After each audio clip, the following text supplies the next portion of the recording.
Assalamualaikum warahmatullahi wabarakatuh. Di sini saya akan menjelaskan tentang routing. Anggota kelompok Andi Yulianto, NPM 19103024, Diana Theotsari, NPM 191030020226. Definisi routing. Routing adalah proses memindahkan paket data dari sumber ke destinasinya. Proses ini bisa terjadi untuk berbagai jenis network, mulai dari internet hingga telepon. Analogi routing, misalkan kita berada pada persimpangan jalan, mungkin kita akan merasa bingung jika tidak ada petunjuk jalan. Di setiap persimpangan jalan seharusnya ada petunjuk jalan supaya orang tidak bingung dan tersesat.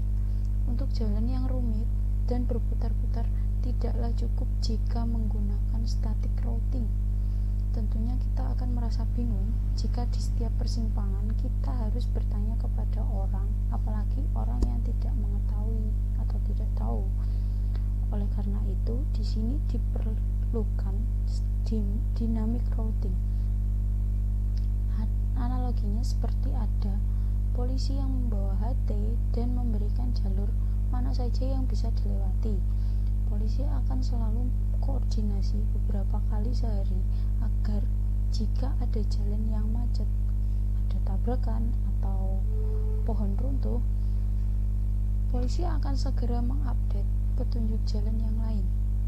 Biasanya polisi yang bertingkat rendah akan memakai HT yang kita sebut sebagai RIP yang memiliki jarak paling jauh 30 HOP atau simpangan. Polisi yang berada pada tempat yang ramai bisa menggunakan ISIS atau OSPF.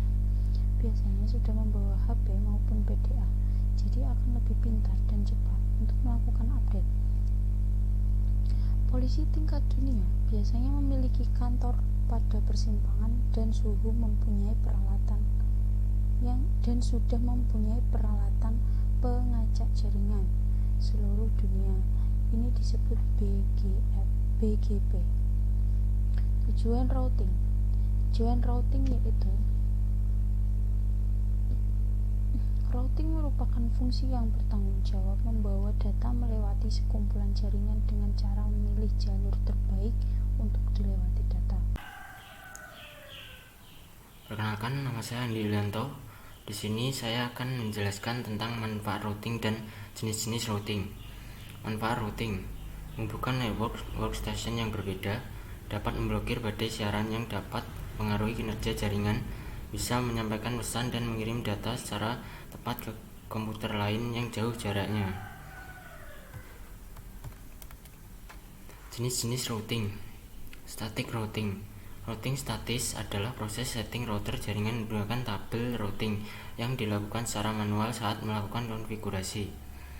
Cara kerja: administrator jaringan yang mengkonfigurasikan router melakukan routing berdasarkan informasi dalam tabel routing. Routing statis digunakan untuk melewatkan paket secara manual. Dynamic routing.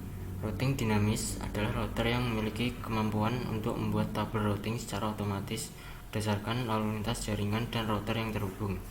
Cara kerjanya: routing dinamis mengisi data routing secara otomatis pada tabel routing, mempelajari sendiri rute yang terbaik yang akan ditempuhnya untuk meneruskan paket dari sebuah jaringan ke jaringan lainnya.